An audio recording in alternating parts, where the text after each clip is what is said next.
that y'all no longer keep attached. They don't take a second.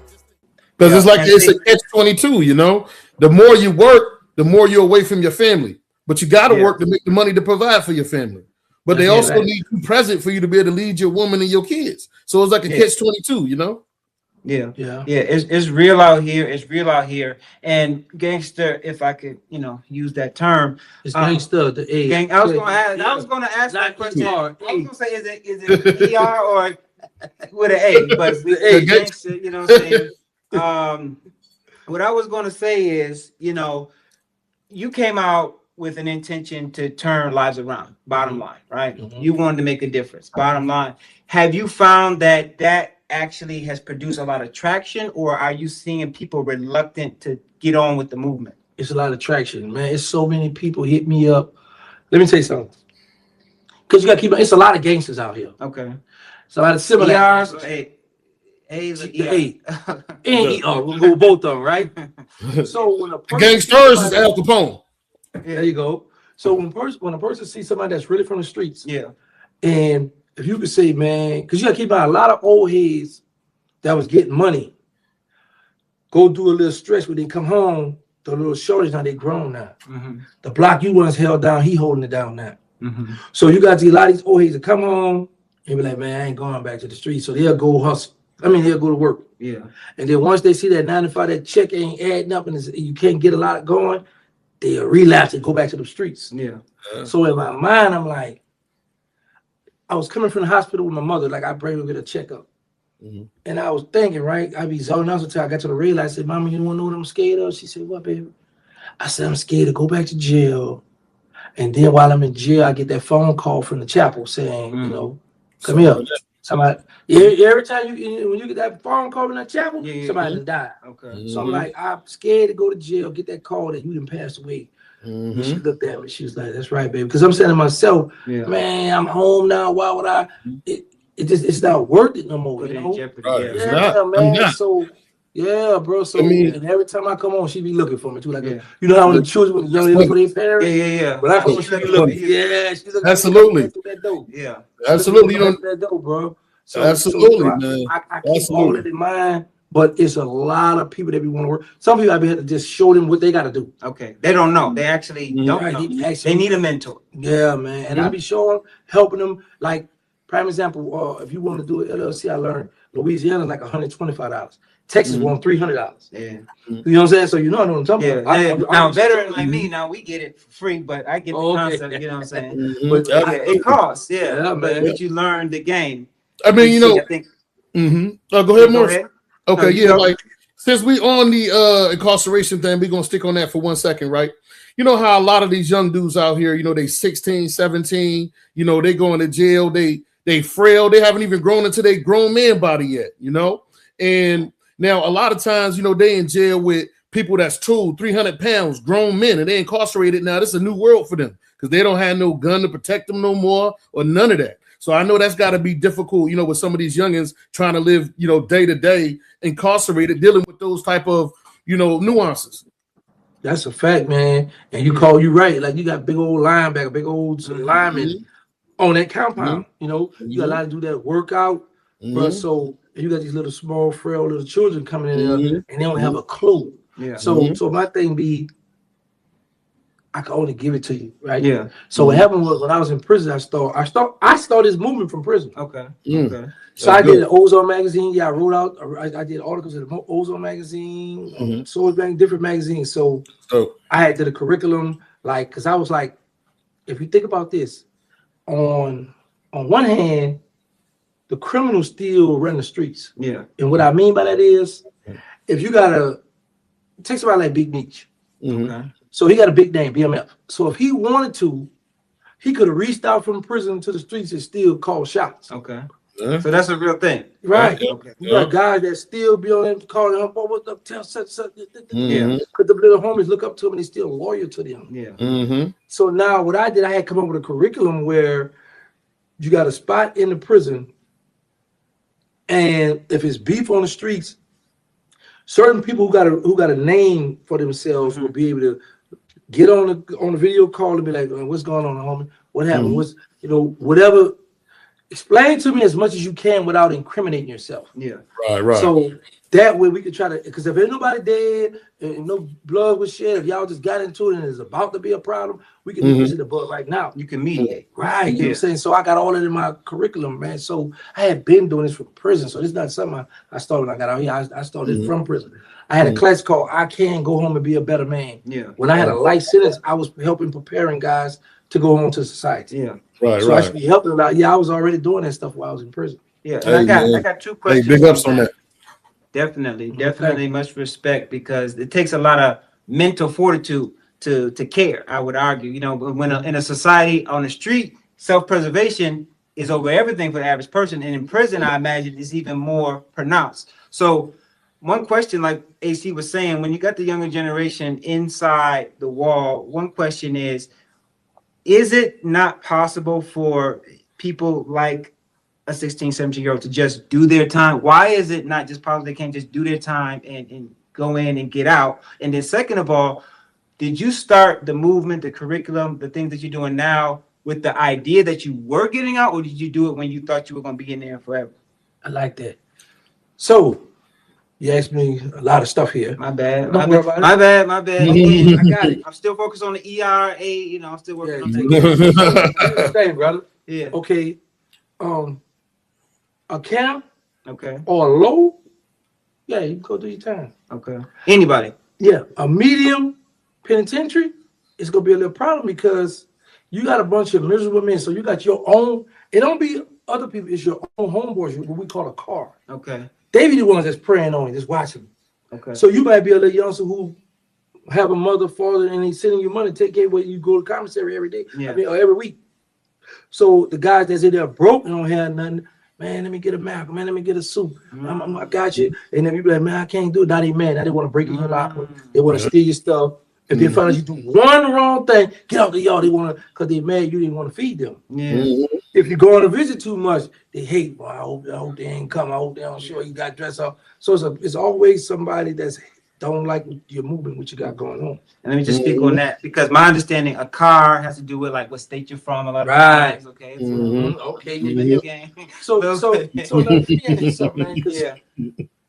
I don't know if it's Nation of Islam, but I don't know. But why you? What's going on with this? Because you've been holding this position for. I'm just trying to keep it real, bro. I'm just trying to be respectful. Just just no. Why you gotta be I'm not Nation of Islam, I'm a Christian, but my thing is, I'm military. military. No, nothing like that. I'm thinking you hitting the sign to your brothers now. But anyway, so listen. I'm just military. How about that? That's my background. You know what I'm saying? So now your next question is this. I thought I was gonna die in prison. Okay.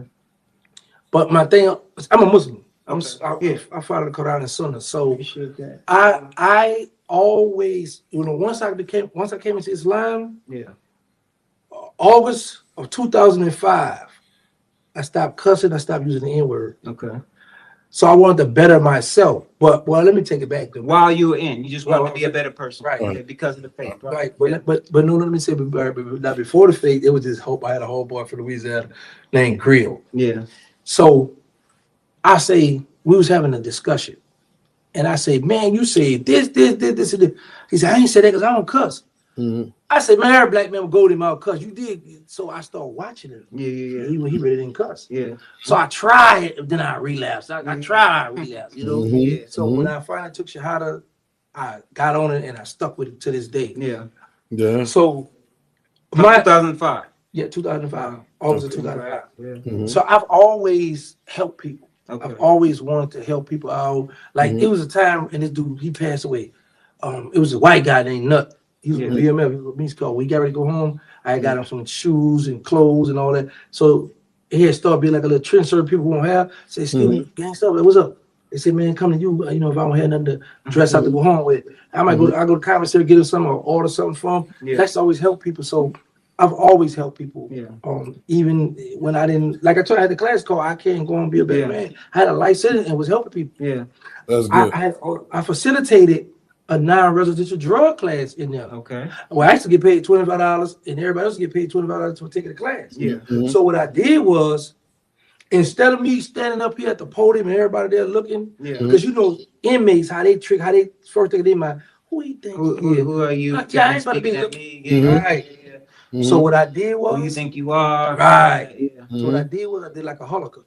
I did the chair where we all sit around here where nobody is in a circle, like a circle. So we all kind of on the same there level, you go, right? You know what I'm Yeah. saying? So I was always thinking ahead and thinking, you know, let's get this together, let's get this together. So I've always been like that.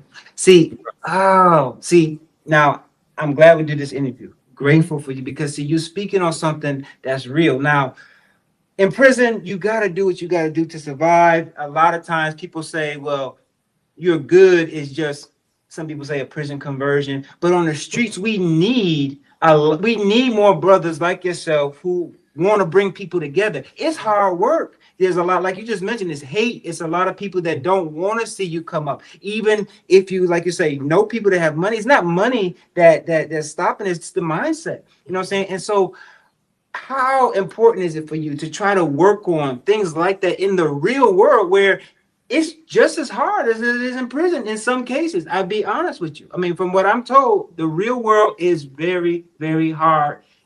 Let me tell you something. Compared to prison, I mean, it's a lot of similarities.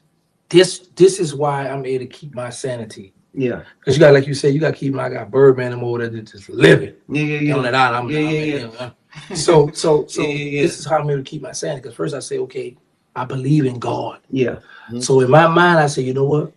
God stripped all that materialistic stuff from me because I'm thinking I'm gonna come home, be in a big mansion, the time to fly on that jet. I'm gonna send the pictures on Instagram. I'm on the jet, look at me out with these big old bag, go shopping spree. So this all this is bye-bye, right? Yeah. I'm gonna be in that Rolls Royce, that I want to get that SUV Rolls Royce so bad. I'm thinking I'm gonna be riding all this stuff, right? Yeah. So God took all that from me because you gotta keep in mind, a lot of guys, like you say, they be in prison, they be holding them down. And then as soon as they come home, they put that good book down. Yeah. Now I'm out in the real world. Yeah. So in my mind, I ain't got time for all that. Right. Yeah. So I always, in my mind, every time I pray, I keep that first. I keep that in front of me, right? So I'm like, God took all that from me so I can focus. Yeah. Okay, listen, I'm going to strip you of all that. Now you ain't got no excuse. You can go home. And so now in my mind, I'm like, I'm not where I want to be, but however, I'm free. Yeah. I mean, look, I'm out here in Houston. You know, I'm living in Dallas. So, you know, my PO trusts me. I just let them know where I'm at. I just got to let them know what hotel I'm in, where I'm at, what I'm driving, or if I'm flying.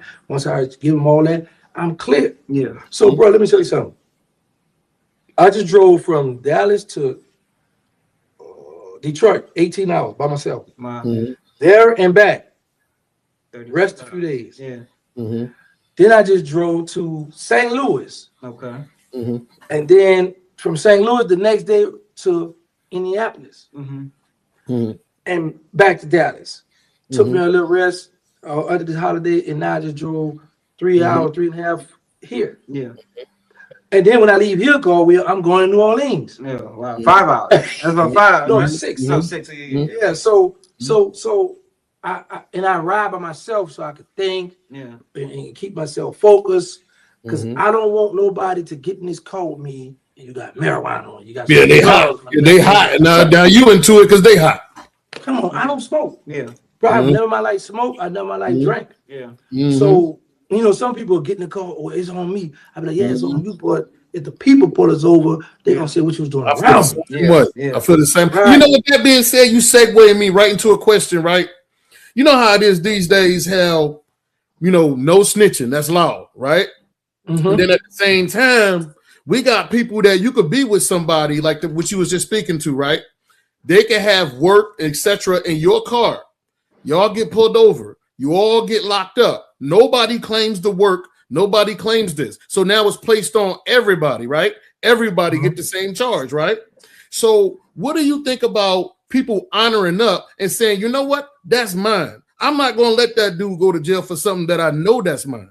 So do you think that in our community, we should also be on top of that, like we on top of snitching? I like to call it honoring up. Why don't you just tell them people that it's yours so that brother ain't got to go down for something he ain't even do? Man, bro, if we had that going on, you know how better the hood would be? Yeah. I call it honoring up, brother. Yeah, I like that. I'm going to take that run with it. Hey, wait. Urban Streets Podcast, give us our credit. In fact, if you're going to run with it, partner with us. Do something. Don't leave us in the dust. Keep going. No, for real, though, that's a good thing because, you know, we so stuck in our mind as keep it real, keep it solid, man. The people, they found it in the comment area, bro. They can't lock all us up for it. Why would you put me through that, bro? I got my child to school. And I like that what you say. That's good. That's a good thing. But my thing be this: before you get in my car, I give you a call. What you got in here? What's on you, bro? Let me know. Give me a chance, right?